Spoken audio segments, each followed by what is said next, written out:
Hi friends and welcome to another fun video. Today I will take a deep dive into Revit filters. Revit filter is a powerful tool, but many people may not know how it works or how to use it to the best of their ability. Filters are used to override the display and visibility of elements that you select or that share common characteristics that you choose to filter on.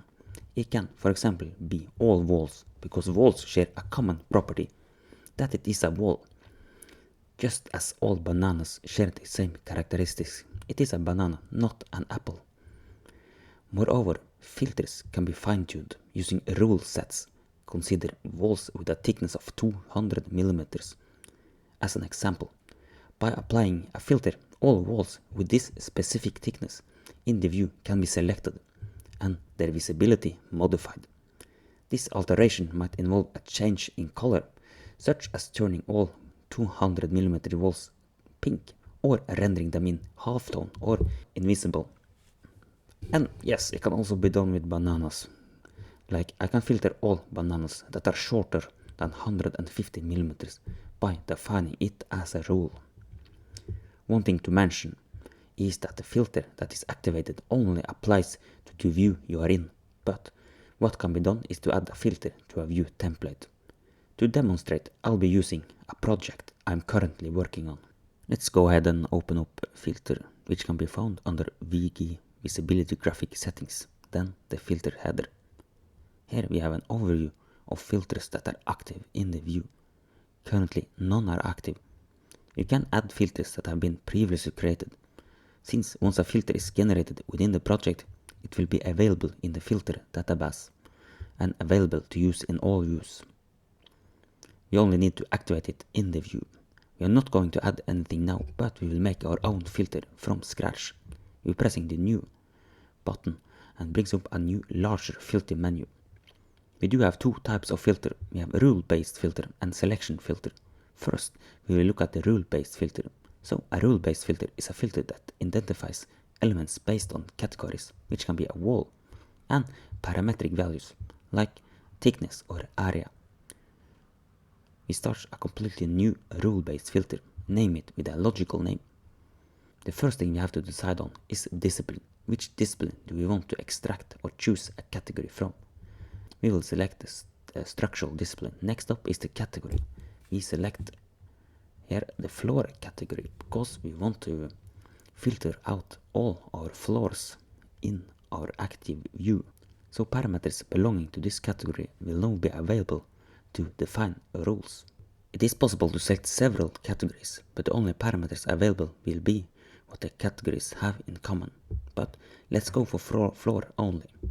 When we choose floor, the filter we create now will only work for the category floor, not for doors, structural rebars or walls. This filter can be enough if we don't want to specify it anymore. It works for all floors elements. Let's quickly test it out, pressing OK, and we have now made a new filter. But that filter is not operational. It is only in our database for now. Let's enable it. We return to the main menu, adds a filter, and now we have some visibility options for all objects elements that meet the filter demand we created for the specific category. Let's take a look at our visibility options for our filter. The first option is enable filter, essentially determining whatever the filter is active. Turning it off deactivates the filter, but the filter remains in the list. Following that, there is the binary visibility option. Disabling these options hides every element filtered within the specified criteria. In our case, it applies to floors, and by turning it off, the floor vanishes from the view. As you can see, turning it back on restores the visibility. Projections and surfaces allow us to alter the lines and surfaces of the filtered elements to a chosen color or transparency level. For instance, changing the lines to pink demonstrates a shift in the view where all floors now display pink lines. We reset the line override and modify the surface to red showcases a different visual effect. The cut options dictate how the element will be presented in a cut format. And lastly, it's possible to render the elements in halftone, adding another dimension to their appearance. However, for our floors, we want to be a bit more specific in our filtering process. We want to filter on, among other things, thickness and area. we are going back to the filter setup and we will look at the last part, which is the filter rules, which perhaps are the core of filter use. Select which parameter from the category we want to regulate. These are available parameters in the floor category. We select area as the parameter we desire to filter on.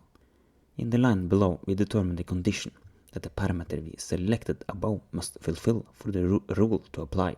Here we want to mark all floor areas that are larger than 100 square meters, because we need to look more closely at them with regard to joints.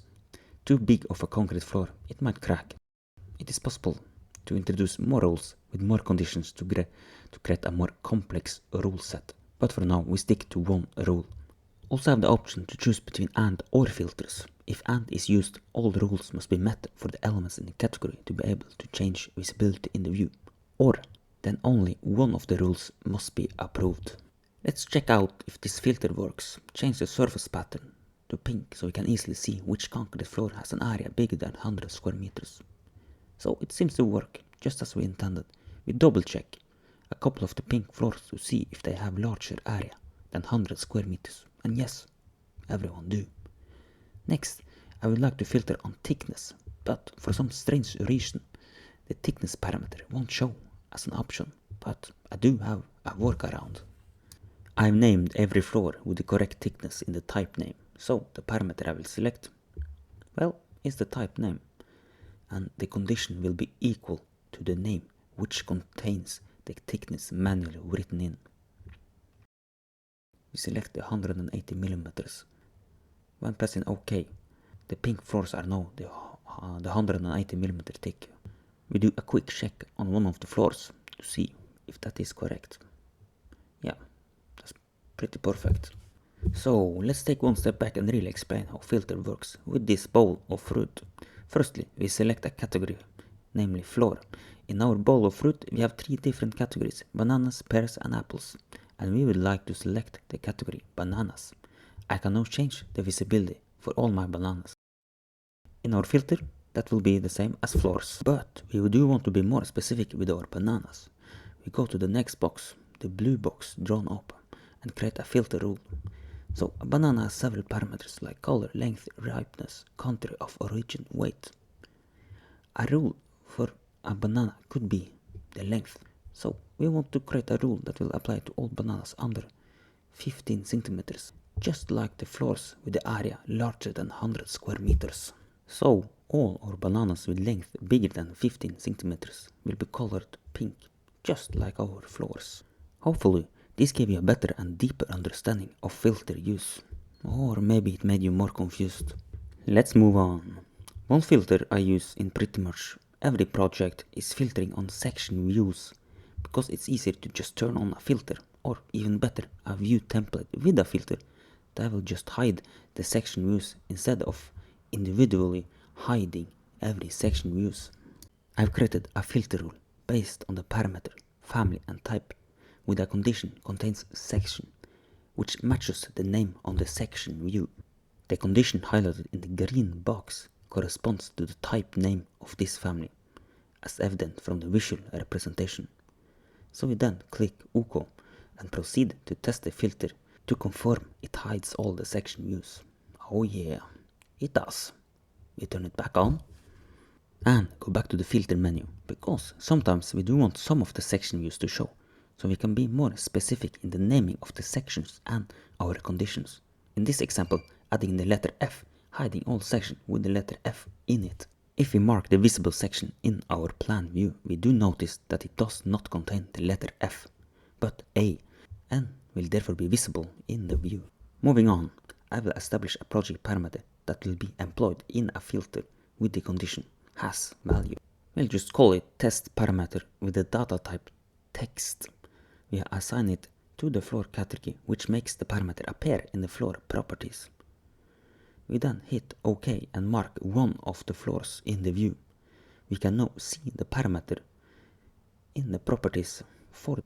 We proceed by opening up the filter menu and go to the floor filter we created at the start. We change the parameter in our filter rule to the newly created project test parameter. The condition is has value, meaning every floor that does have a value in the test parameter will be filtered.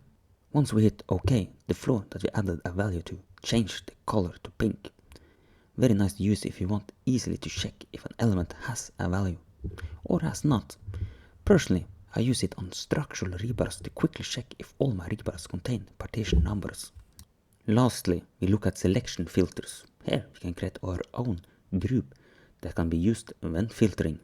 So we can group a set of selected objects.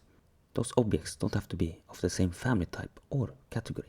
You can group a wall with a floor and change the visibility of the selected element. We select the elements that we want to group and go to Manage, then Selection, and hit Save.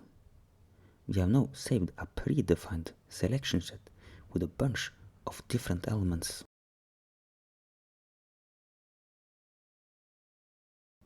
We once again return to the filter menu.